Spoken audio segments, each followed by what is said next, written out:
door as well on your way up, would you, James? After all, you wouldn't want anyone to just walk in on us, would you?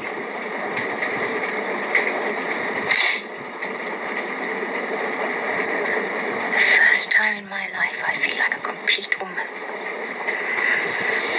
The slightest touch of your hand.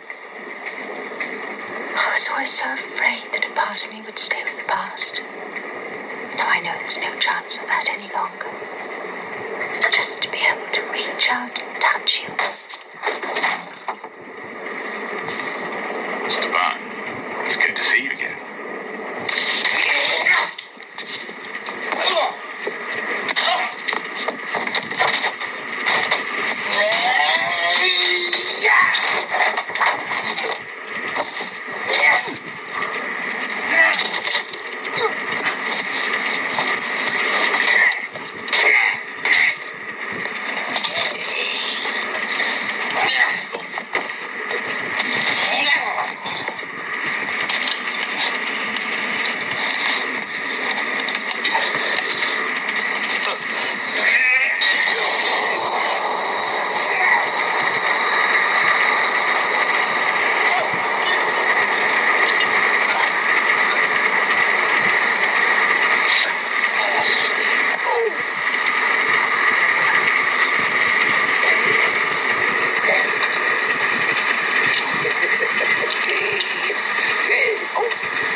Well, that wasn't very funny. Now what are you doing?